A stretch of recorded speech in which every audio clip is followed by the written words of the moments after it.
Ce segment d'émission vous est présenté par le Centre de formation esthétique automobile du Québec.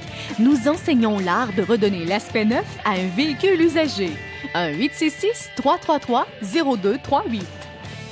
On a encore la chance cette année de rencontrer les gens du Centre de formation en esthétique automobile du Québec. Et à chaque fois que je viens ici, il y a toujours une surprise. De l'équipement neuf, des nouvelles méthodes, des nouveaux produits. François, t'arrêtes jamais. Oui. Écoute, je pense que le secret en affaires, c'est d'être vraiment up-to-date, comme on dit. Et puis quand je regarde, quand j'ai commencé il y a 20 ans, là, on n'avait rien pour travailler. Tu sais, c'est pas évident là, de cette façon-là. Toi, tu as vu le début du métier, mais c'est ton grand-père qui t'a initié dans le domaine. Oui. Moi, c'est sûr que si c'était pas de mon grand-père qui m'a donné l'idée un jour de me dire « François, fais-toi une pancarte au chemin, fais-toi une annonce, puis commence, lave des autos, cire des autos. » Fait que j'ai commencé comme ça, à même le garage chez mon père, je lavais les autos à l'extérieur, puis je faisais la finition à l'intérieur. Quel âge t'avais à peu près? Moi, j'avais 17 ans quand j'ai commencé. Je te dirais, j'ai fait ça de 17, 18, 19 ans, mais mes carrières, là, vraiment dans l'esthétique, a commencé là, vers 17 ans comme ça. C'est vraiment le début de l'esthétique. Au niveau de revenus, c'était-tu intéressant? Écoute, Éric, il y a 20 ans, là, 7, 8, 900 piastres clairs par semaine que je faisais. Là. Boy, OK. Ah oui. C'était très payant déjà à l'époque. Oui, parce que je me souviens, je donnais 2 piastres à ma petite sœur pour mettre de la murale sur les dashs parce que j'avais pas le goût de le faire. Elle était sous-payée, là. Oui, mais écoute, c'était correct pour elle, ça va venir 5 minutes. 2 piastres, 5 minutes, c'est bon. C'est bon. Parle-moi un peu de ton cheminement. Maintenant, tu as une expertise reconnue dans le pays au complet, mais tu as tout un cheminement que tu as suivi avant. Mais tu sais, à un moment donné, tu as le goût d'évoluer. Fait que l'esthétique, c'était très bon. Je viens d'un petit village de 700 personnes. L'hiver, c'était plus tranquille. Fait qu'un jour, je rencontre mon fournisseur de produits, puis il me dit « François, on a un territoire de disponible, tu pourrais vendre des produits de garage en garage. » C'est ce que j'ai fait. Je me suis acheté un camion, j'avais une franchise à ce moment-là et je vendais à différents concessionnaires automobiles. Ensuite de ça, j'ai un concessionnaire Toyota qui me dit « Pourquoi tu ne deviendrais pas gérant de mon département d'esthétique? » Donc, j'ai eu la chance d'être gérant en département d'esthétique automobile. De là, j'ai créé le plan de vente pour offrir les services à la clientèle à ce moment-là. Et en 1994, j'ai décidé de partir le centre de formation ici en esthétique automobile. Donc, tu as fait chacune des étapes avant d'arriver à cette étape-là, qui est vraiment le développement d'une entreprise spécialisée. C'est ça. On peut voir de tout ici en esthétique. Tu passes vraiment chacune des étapes, chacun des produits à la lettre. François, on a compris tantôt ce que c'était le Centre d'esthétique automobile du Québec. Mais maintenant, c'est quoi ton concept à toi? Le concept, c'est le fun parce qu'on fait ça sous forme de camp de fin de semaine. Premièrement, les gens peuvent aller voir notre site Internet, ça donne une bonne idée. Les gens qui désirent s'inscrire, au lieu de s'inscrire tout de suite, tu peux venir nous visiter sur place avec une séance d'introduction. Tu prends rendez-vous avec Karine et on peut t'introduire sur place. Ensuite de ça, tu fais une inscription et tu viens t'installer au cours ici pendant 3 jours. L'hébergement, les repas, les collations, tout est inclus. On a la piscine, le spa aussi sur place. Il y a tout ce qu'il faut finalement pour changer les idées le soir après la théorie, après une dure journée de travail. Oui. Et en même temps aussi, il y a très peu de théorie. Pour les gens qui n'aimaient pas aller à l'école, on a très peu de théorie, mais beaucoup de pratique, des articles visuels aussi qu'on utilise sur les autos. Donne-moi des exemples de ce qu'on peut apprendre ici. Shampoing du dessous du véhicule, recommandé par le manufacturier. Shampoing moteur, shampoing intérieur, sablage de peinture, polissage, fini d'exposition, fini wet look et tous les équipements spécialisés qui englobent ça. Donc, une fois que je sors d'ici, j'ai mon diplôme, j'ai les compétences, ça m'ouvre l'opportunité à trouver une job là-dedans. Est-ce qu'il y a vraiment de la job dans ce domaine-là? Je restais surpris de voir, Éric, combien j'ai d'appels par semaine de concessionnaires d'automobiles qui me demandent de mes finissants. C'est incroyable.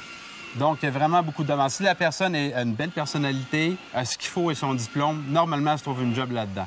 Ce qu'on cherche, c'est des gens qui sont des gens manuels et des gens qui ont le goût de travailler sur des véhicules automobiles. Et c'est la place idéale pour l'apprendre. Et c'est un métier relativement payant aussi. Oui, je te dirais que 12-13 $ de l'heure pour partir. Et ensuite de ça, ça peut aller à 15-17 $ de l'heure selon comment tu es bon. Dans les produits plus spécifiques, on a parlé de shampoing moteur. Je veux juste y revenir tranquillement. Un shampoing moteur, ça paraît simple. Par contre, ça demande beaucoup de formation pour éviter des erreurs qui pourraient être vraiment plates. Là. Mais entre autres, souvent, si tu rinces trop, exemple, le câble distributeur ou à ce temps, l'alternateur, il peut y avoir de l'eau, du dégraisseur qui va dedans et tu peux faire endommager le véhicule, le check engine qui allume. Et ça, c'est très coûteux de faire ranger ça. D'où l'importance d'une bonne formation. Oui, c'est très important de savoir où tu t'en vas là-dessus et quelles sont les précautions à prendre. François, tu nous disais que tu étais toujours à l'avant-garde des produits. On a un bel exemple ici d'une machine qui permet de distribuer toutes sortes de produits qui peuvent être disponibles sur le marché présentement au Québec. Oui, parce que À la base, c'est très fort aux États-Unis. Et puis, le but de ça, c'est de venir ici apprendre à comment se servir de ces appareils-là. Entre autres, ça, c'est un appareil pour vaporiser l'acier. On est habitué de l'appliquer à la main ou à la machine, mais ça, c'est un nouvel appareil. Et ici, on vous montre tous ces nouveaux gadgets-là. Donc, ça fait partie des nouveaux produits qui sont développés. Puis, tu as d'autres exemples à nous donner de produits up-to-date qui permettent de s'améliorer dans la profession, là. Oui, entre autres, quand on travaille sur une auto, on ne sait jamais si l'auto a été repeinturée ou non. Il existe des gauges à peinture qui nous permettent de mesurer l'épaisseur du vernis en microns. Et ça nous donne l'option de savoir si le véhicule a été repeinturé ou non. On a aussi d'autres gadgets du style réfractomètre. Un réfractomètre, ça sert à mesurer la concentration de produits actifs d'un nettoyage. On a aussi des gloss meters, qui est un appareil électronique qui est capable de lire le lustre de la peinture de façon digitale et extrêmement précise. On peut voir un exemple aussi là, qui nous permet de voir un automa avant et après le traitement. C'est vraiment incroyable. Donc, ce sont tous des nouveaux produits qui permettent d'améliorer le métier. Oui. En parlant de métier, je vais te poser une question. Supposons que je voudrais partir une entreprise, OK? J'ai pignon sur rue, je viens suivre le cours, tu me donnes mon diplôme, j'ai tout ce qu'il faut. Je me pars en business. J'ai tout ce qu'il faut avec le bagage ici pour partir mon entreprise. Oui, non seulement tu as tout ce qu'il faut, tu as appris à t'en servir et tu vas avoir l'opportunité d'avoir le choix d'essayer différentes machines selon ton besoin à toi. Et moi, je ne vends aucun équipement, donc je te réfère les différents fournisseurs qui existent aussi à ce niveau-là. Au niveau de l'esthétique extérieure, maintenant, on a parlé de nouveautés, de produits. Bon, spécifiquement, l'esthétique extérieure, c'est quoi? L'esthétique extérieure, c'est tout ce qui touche, bon, premièrement, les lavages, mais aussi shampoing de la carrosserie et décontamination. Ce qu'on veut dire par là, c'est un lavage beaucoup plus approfondi. Décontamination veut dire toute la poussière de frein qui se loge sur les particules et en même temps sur la peinture automobile. On a aussi le cirage à la main, à la machine et à résine pénétrante. Et on a aussi les polissages de peinture, communément appelés dans le marché, dans le jargon, compound, glaze et cire. Il faut, à ce moment-là, donner un meilleur lustre, raviver une voiture qui est peut-être usée par le temps.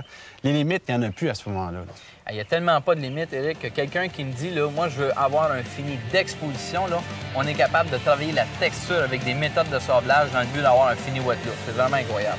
François, une personne qui est dans le métier, mettons, depuis 15 ans, il travaille dans une concession ou dans un lave-auto privé, est-ce qu'il y a des choses à venir chercher ici, au centre de formation? C'est sûr, parce que, Éric, souvent, les gens, comme on dit dans le jargon, l'apprennent sur le tas.